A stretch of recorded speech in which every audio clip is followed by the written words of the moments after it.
minute. Who are you? My people call me Kukungkan, but my enemies call me Namor. Oh my God! Wow! The Eternals is just the diversity of this cast here. Right. It's a diverse team. Yeah, I think it has a lot to do with Jack Kirby and honoring the creation of the characters, and it just led us to look for a diverse cast who happened to be a diverse cast. They're incredibly diverse, and the Eternals is just the diversity of this cast here and bringing diversity to the forefront.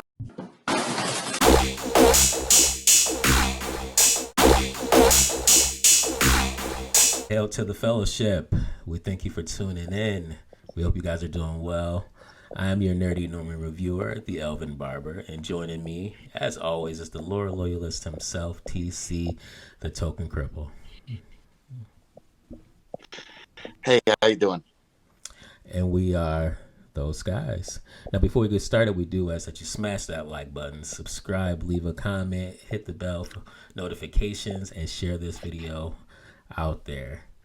So today, TC, we will be discussing this article I found on the Bounding in the Comics. It is entitled Marvel Studios Producer Considers It a Red Flag if prospective writers are fans of original comics, prefers to hire someone who's out of the culture. Marvel Studio executive doesn't know what the hell he's talking about. Or how about Marvel Studios executive talks out of his ass?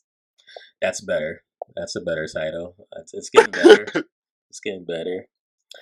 So I won't read this article verbatim word for word because I don't want to bore you guys. But we did read it, and I will give you guys the gist of what's going on and what was said. So and if you want the full text, we'll put it in the description. Yeah. So one of Marvel's producers, Nate Moore, right? Nate Moore believes the key to Marvel's success, which I found hilarious, the key to their success, I don't know what success he's talking about, but apparently they've been successful, is hiring those who aren't comic book fans or those who know the source material. That's the key to their success. That's why they're killing it. That's why they're killing it in the box office right now. And that's why the She-Hulk writers didn't remember that Daredevil is blind. Right? Yeah, they didn't remember Daredevil is blind because that's if they. It's not like that's his whole thing after all. If they would have remembered, that would have been their red flag. So obviously, that's not what they're going for. But Nate Moore, this is the same guy. I did a little research on Nate Moore. He's the same guy who produced Falcon and the Woke Soldier. Wakanda Forever. Yeah. I said that's a black mark on his record. Yeah. Oh, that ain't the only one. So Falcon and Woke Soldier, Wakanda Forever. And he also produced that movie that's so stunning and brave, The Eternals. Yeah. The one that saved lives. So. That movie did, yeah. It saved lives. It saved lives. He said, and I quote, one thing I think is interesting, and especially for writers, I would say, is that a lot of times we're pitch writers who love Marvel. And to me, that's always a red flag.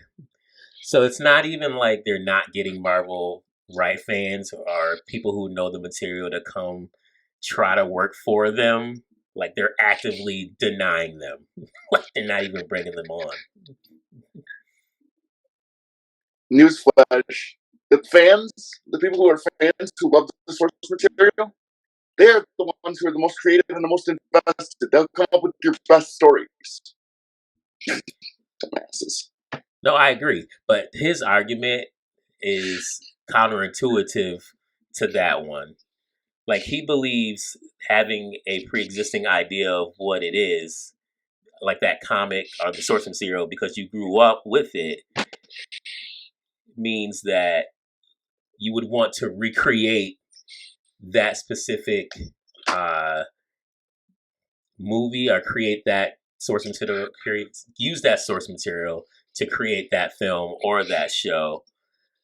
But he thinks like doing that is like a horrible idea. Like a horrible idea. Because he wants someone that's going to be hard on the material, like someone to critique it. And I think he feels like the Marvel fans who are writers are going to be biased toward the material. Nobody is harder on a fandom than the fans of that fandom. See our videos on the Winchesters. Perfect example. Perfect example. Yeah. We're both fans of Supernatural, but we're not. But we will critique it as well. We will also critique it. When they do it stupid. Yeah. When they do it stupid, we will let them know. They get it stupid. Yeah, I think I guess I'm seeing why, Disney is not doing well these days. Like not well at all. Like Marvel's in trouble. Marvel is definitely in trouble. They're seeing drastic, diminishing returns. It's not even like it's slow. Phase 4 has just been a tank. Yeah, I think so. One of the examples in the article Nate Moore used is he's like, oh, he used Thor cucking thunder as an example. He's like, oh, Thor's character is, usually like firm and Shakespearean and the way he speaks. And he's like, but what if we want to tweak that? What if we want to change his tone for the film? And I'm like, that's not who Thor is, though. Like, it's because they hate the source material. It's not that they want to approach it from a different angle. They hate it. He also ends up. They hate that it was successful. Yeah, they do. They do hate that. He also ends up applauding Taika Waititi too, the director of Thor: Cucking Thunder. He's like, "Oh, Taika wasn't married to the character." And it's like, obviously, Taika didn't give a fuck. Like, that's pretty apparent. Like by watching the film, like he was there for a paycheck. Like that's just how that was. And he did, yeah. He didn't care about the characters. That's why no one likes Thor: Love and Thunder. Honestly, I didn't. Thor Ragnarok was okay, but it wasn't great. And Love and Thunder is when he gets full creative freedom. He clearly can't handle it.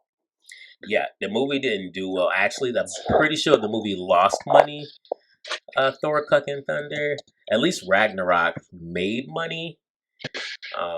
But yeah, Thor: Cucking Thunder definitely lost. Yep. Lost money. Yeah, Marvel's in trouble. Marvel is in deep trouble. I mean, you see how they actually fired Cheap Chapek over the weekend. Like, fired him. Stage 4 MCU. So I guess at the end of the day, when it all boils down to it, Marvel's done.